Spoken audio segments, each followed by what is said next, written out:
Hal pertama saya terlintas kepikiran Abdina bahwa kilakar di setiap kegiatan khotaman Kak Dinto selalu ditampilkan hadis khairukum man ta'allamal Qur'an wa 'allamahu,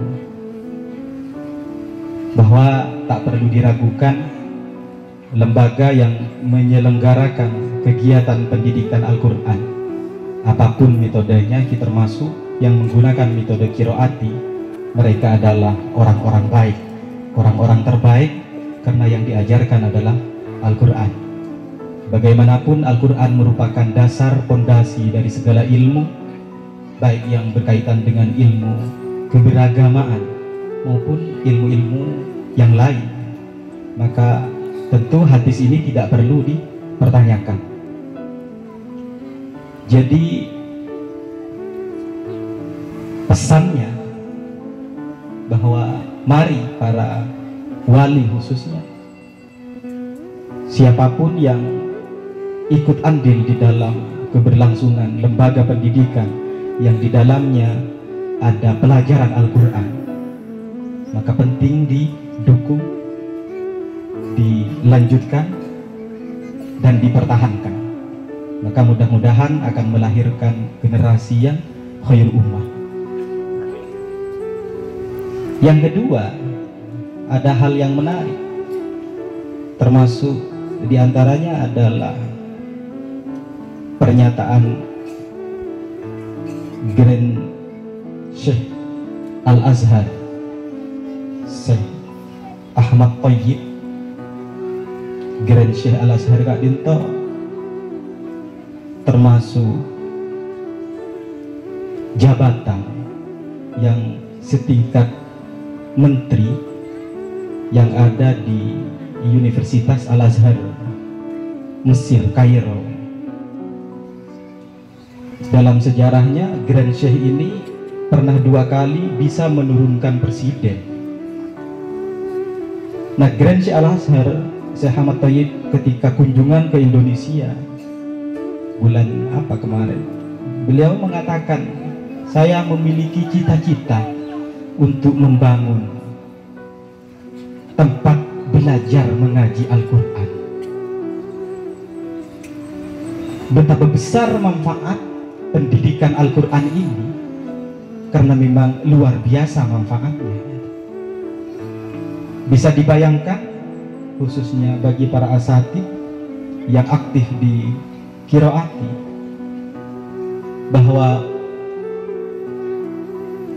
kelas yang kalian ampu, yang kalian ajar adalah kelas yang paling rendah, paling maba. Karena memang usia anak yang belajar itu 3 tahun, berarti memang kelas pemula. Tapi yang dinilai bukan kelas pemulanya itu, tapi sampai kapan ilmu itu diamalkan.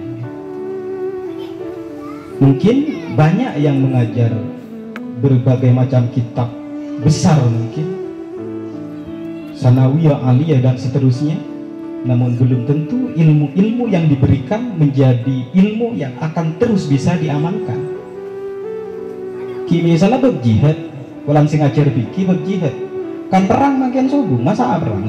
Berarti kayak tak diamalkan. Tapi bahwa Al-Quran itu akan menjadi ilmu yang akan terus diamalkan, maka jangan berkecil hati bahwa peran sampean di dalam meletakkan ilmu Al-Quran di dalam anak didik ini yang masih usia dini, itu akan menjadi aliran yang akan terus mengalir kepada kita, bahkan ketika kita sudah tidak ada lagi di muka bumi.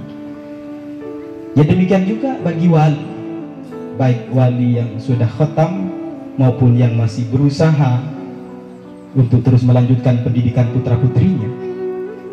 Maka nantinya harapannya adalah putra-putri kita akan menjadi generasi yang khair ummah, yang akan terus bisa mengirimkan kebaikan-kebaikan Al-Quran bahkan ketika kita sudah tidak ada.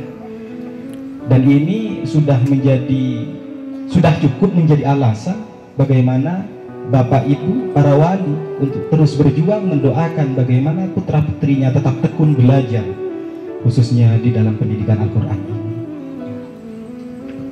Jadi memang hadis ini khairukum man ta'allamal Qur'an wa 'allamahu.